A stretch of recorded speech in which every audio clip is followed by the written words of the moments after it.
কৃষ্ণ কৃষ্ণ কৃষ্ণ হরে হরে, হরে রাম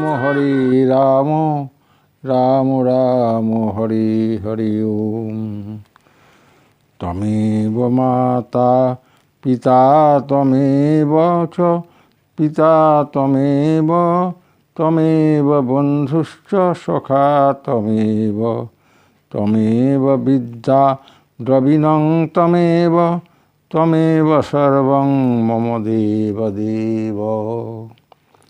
ওম গাং গণপতয়ে নমঃ, শ্রী সরস্বত্যৈ নমঃ, শ্রী মহালক্ষ্মী নমঃ। ওম নমো ভগবতে বাসুদেবায়। মূকং করোতি বাচালং পঙ্গুং লঙ্ঘয়তে গিরিম, যৎকৃপাতমহং বন্দে পরমানন্দমাধবম। ওম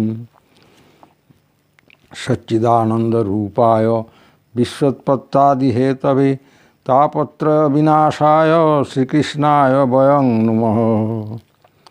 পূর্ণ ব্রহ্ম পরমাত্মার কৃপার ফলে প্রভুভক্তি ও অধ্যাত্ম ভক্তিতে পূর্ণ হয়ে আজকের এই পুণ্যতিথিতে শ্রীমদ্ভাগবতের অধ্যয়ন শুরু হচ্ছে। সর্বপ্রথম জন্মদাতা মাতা পিতাকে প্রণাম করি। যে মাতা পিতা এই শরীর প্রদান করেছেন, সদ্গুরু এই শরীরকে সংস্কার দ্বারা শুদ্ধ করেছেন এবং চেতনাকে শুদ্ধ, সুসংস্কৃত ও সুসমৃদ্ধ করেছেন, তাই আজ এই অধ্যাত্ম যাত্রার শুরু করা সম্ভব হচ্ছে। মন বুদ্ধি চিত্তকে সংস্কার দ্বারা শুদ্ধ করেছেন আমার সদ্গুরু, তাই সর্বপ্রথম এদের প্রণাম। এছাড়া বেশ কিছু মহাপুরুষের সান্নিধ্য ঘটেছে আমার জীবনে, সাথে সাথে প্রাচ্য ও পাশ্চাত্যের বেশ কিছু মনীষীর লেখা গ্রন্থ পাঠেরও সুযোগ হয়েছে। সেই সব মিলিয়ে এখন বুঝতে পারছি এরা সকলেই আমার বিচার বুদ্ধি, বিবেক বুদ্ধি ও বিবেচনা শক্তিকে শুদ্ধ ও পরিপুষ্ট করেছেন। এদের সকলকে আমার প্রণাম। এছাড়াও যারা সামনে ও ইন্টারনেটের সাহায্যে বহু দূরে নিজের ঘরে বসে এই অধ্যাত্ম যাত্রায় সামিল হয়েছেন, তাদেরও সশ্রদ্ধ নমস্কার। আজকের এই ভাগবত সপ্তাহের মুখ্য উদ্দেশ্য হল আমার যারা পরম সুহৃদ, পূর্ণরূপে ভক্তিমান, স্বর্গত হয়েছেন, তারা মানব শরীরে আবির্ভূত হয়েছিলেন, দেহ হতে উৎক্রান্ত হয়েছেন, সকল স্বজন বান্ধবকে ছেড়ে সকল রকম জাগতিক সুখ দুঃখ উৎসব আনন্দকে অতিক্রম করে পরমধামের উদ্দেশ্যে যাত্রা করেছেন। যারা সব রকম চাওয়া পাওয়াকে অতিক্রম করে সারাটা জীবন শুধু নিষ্কাম কর্মের মধ্যে অতিবাহিত করেছেন, আপন পর নির্বিশেষে সকলকে ভালোবেসেছেন, আজ আমাদের সকলের সেই চিরনির্বিকার সব রকম বিকারশূন্য বান্ধব কুলের আত্মার মুক্তি কামনায় এই ভাগবত সপ্তাহ উদযাপন হচ্ছে, যার জন্য শুধুমাত্র প্রবল ইচ্ছা ও প্রচেষ্টাটুকুই সম্বল সিদ্ধি প্রভু করুণাময়ের ইচ্ছাধীন। ওম শান্তি, হরি ওম তৎসৎ। সকলের আত্মা চিরশান্তি লাভ করুক। ওম। প্রারম্ভে একটা বিষয় স্পষ্ট করে জানিয়ে দিই, শ্রীমদ্ ভগবতকে হিন্দু ধর্মের পঞ্চম বেদ বলে অভিহিত করা হয় এবং বেদের পর এটাই হলো সনাতন ধর্মের গ্রন্থাবলীর মধ্যে সর্ববৃহৎ গ্রন্থ, যাতে 12টি স্কন্ধ, 335টি অধ্যায়, 18,000 শ্লোক এবং 5,76,000 শব্দ আছে। সুতরাং এত বড় গ্রন্থের পাঠ ও ব্যাখ্যা মাত্র 7 দিনে করা খুব সহজ কাজ নয়। শ্লোক ম্যাক্সিমাম স্পিডে পড়তে পারলেও শর্টেস্ট পসিবল রেকর্ডেড টাইম 30 ঘন্টা, শুধুমাত্র শ্লোক পড়তে হলে।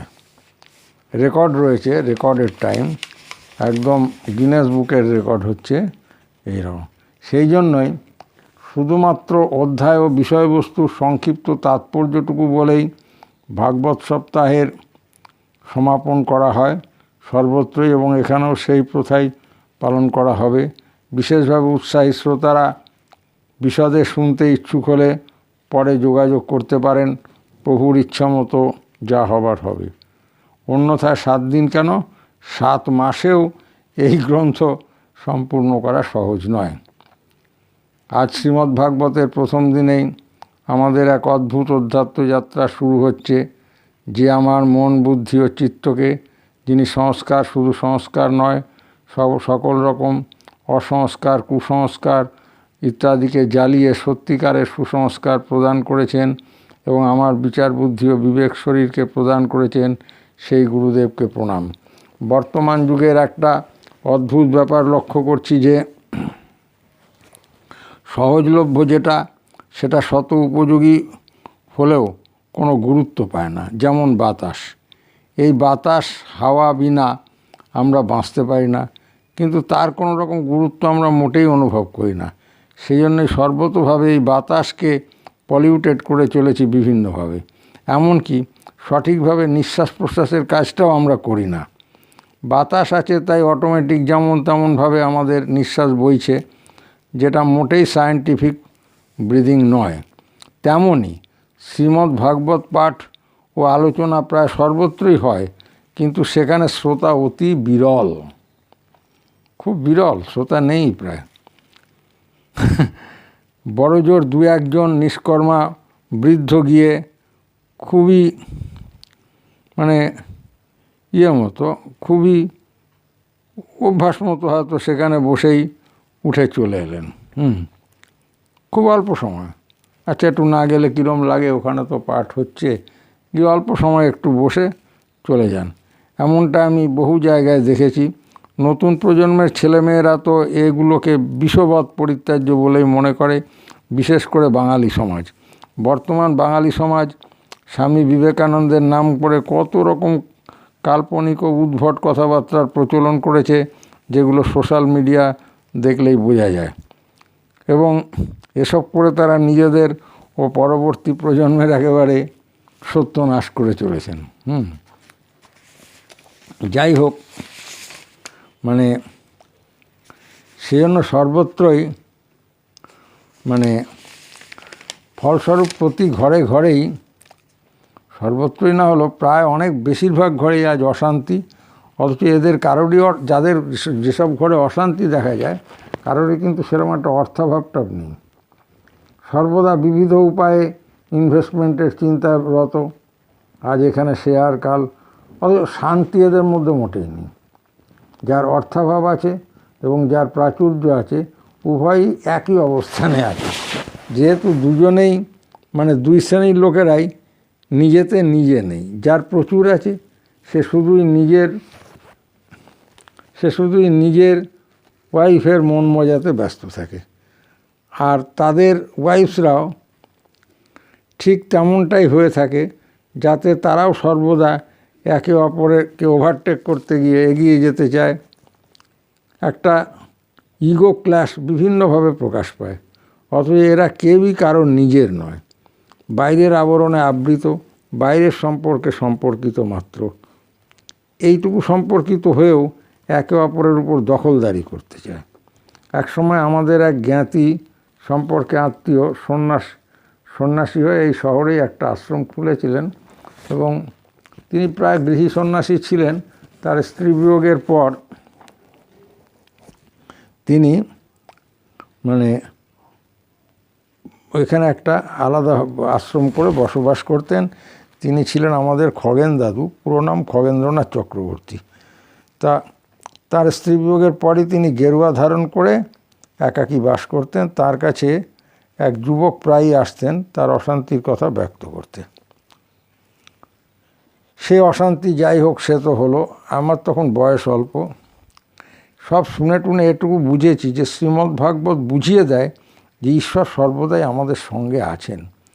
এই অনুষ্ঠান 7 দিনব্যাপী এক অধ্যাত্ম যাত্রার যে সূচনা। এখন সমস্যা হলো আমাদের সংবেদনশীলতার বড় বেশি পরিবর্তন হয়েছে। আমরা আসল চেতনাকে ছেড়ে বহু দূরে চলে এসে শুধুমাত্র ক্রিয়াকাণ্ড প্রধান হয়ে বসেছি। বড় বড় মন্দির তৈরি করে চলেছি, যেসব মন্দিরের বাইরে প্রাসাদ, ফুলের ডালা, মালা ইত্যাদি নিয়ে দোকানিরা বসে থাকে। আপনার স্ট্যান্ডার্ড অনুযায়ী তারা আপনাকে ডালা সাজিয়ে দেবে। পুরোহিতের অ্যাসিস্ট্যান্ট নিয়ে নম্বর অনুসারে র্যাকের ওপর রেখে আপনি পিছনে নাট মন্দিরের মতো বসার জায়গায় বসবেন। পরে সময় মতো প্রসাদের ডালা সহ বাড়ি ফিরবেন এবং মনে করবেন ধর্মকর্ম যথাযথভাবে পালিত হলো। কত রকম শুনি পঞ্চপ্রচার, ষোড়শোপচার, যেগুলোর ভিতরে মাইক, লাউডস্পিকার ইত্যাদি একটা অপরিহার্য উপাচার হিসাবে ধরা, আলোকসজ্জাদি সহ। আমি এগুলোর বিপক্ষেও নই, কিন্তু প্রশ্ন ওঠে এমনতর ধর্ম পালনের মধ্যে আপনার কোনো রকম শান্তি লাভ হচ্ছে কি? 12 মাসে 13 পার্বণ তো লেগেই থাকে। আর ছেলের পরীক্ষা, মেয়ের বিয়ে, নিজেদের কর্মস্থলের সমস্যা আদি নিয়ে আমরা সর্বদাই মন্দিরে গিয়ে ধর্ণা দিয়ে থাকি, জ্যোতিষীর আশ্রয় গ্রহণ করে থাকি। সব ভুলে গিয়ে দাদা, দিদি, কাকা, কাকি সকলের প্রতি হঠাৎই বড় বেশি ভক্তিমান হয়ে উঠি আর নিজেকে খুবই ধার্মিক বলে ভাবতে শুরু করি। যাই হোক, আমি এগুলোর যে খুব বিপক্ষে তাও নই। ঠিক আছে, চলছে চলুক, কিন্তু একটা জিনিস, একটা প্রশ্ন থেকেই যায় যে না আমি যা চলছে, আমি কোনো বিপক্ষে নেই। হ্যাঁ, শুধু বলতে চাই যে ওসব করে আমরা এই সৃষ্টি জগৎ সংসারকে কিছুটা অন্যরকমভাবে দেখতে শুরু করেছি, যেটা বেদান্তের ভাষায় অধ্যাস মাত্র। একটা বিরাট ভ্রান্তি। শ্রীমদ্ ভাগবত পারায়ণ সপ্তাহ 7 দিনের একটা বিরাট ট্রান্সফরমেশন, যার দ্বারা এই অনুভব হতে থাকে যে প্রভু নিরন্তর আমাদের সাথেই আছেন। আর এই অনুভবটুকু এলেই আমাদের জীবন পরম সুন্দর হয়ে যাবে, পরম দিব্য হয়ে উঠবে। এটাই হলো শ্রীমদ্ ভাগবতের ফল। শ্রবণ বলো, পাঠ বলো, সব কিছুর এটাই ফল। জীবন আমাদের পরম সুন্দর হয়ে উঠুক। এতদিন পর্যন্ত আমরা যা করে আসছি সেটা তো আমরা সকলেই জানি। 7 দিন যাবৎ অন্তত নির্দিষ্ট সময়টুকুর জন্যে আমাদের একটু বদলে নেবার দরকার আছে। বাইরে থেকে তো আমরা বেশ সেজেগুজেই এসেছি, রীতিমতো পরিবর্তিত হয়েই এসেছি, কিন্তু অন্তরেও কিছুটা পরিবর্তনের প্রয়োজন অবশ্যই আছে। 5টা কথা, 5টা বিষয়: বিশ্বাস ও পরম্পরা, বিলিফস অ্যান্ড ট্র্যাডিশন, এটাও বিভিন্ন রকম। একটু আগেই বললাম যে বাতাসের মূল্য আমরা বুঝি না, পরমাত্মার বোধও এমনটাই, যেটা নিরন্তর আমাদের সাথে আছে। যিনি নিরন্তর আমাদের সঙ্গে আছেন তারই অনুভূতিটা, সঙ্গে থাকার অনুভবটা যখন হারিয়ে যায়, তখন আমাদের জীবনবোধটাও অ্যাফেক্টেড হয়ে যায়, কোয়ালিটিটাই অ্যাফেক্টেড হয়ে যায়, একেবারে বদলে যায়, হারিয়ে যায়। আজকাল সাংবাদিকরা একটা প্রশ্ন প্রায়ই করে থাকেন যে এই যে এত বড় বড় পুজো হচ্ছে, প্রাইজ দেওয়া হচ্ছে, মন্ত্রীমশাইরা উদ্বোধন করে চলেছেন, এমনকি 50-60 হাজার টাকা করেও দেওয়া হচ্ছে, কত মন্দিরাদি নির্মিত হচ্ছে, ধর্মকে কেন্দ্র করে কত রকম উৎসবাদি মেলা অনুষ্ঠিত হয়ে চলেছে, তা সত্ত্বেও মানুষ আধ্যাত্মিক হতে পারছে না কেন? আজকের যুগে ধর্মাদি নিয়ে এত সমস্যাই বা হচ্ছে কেন?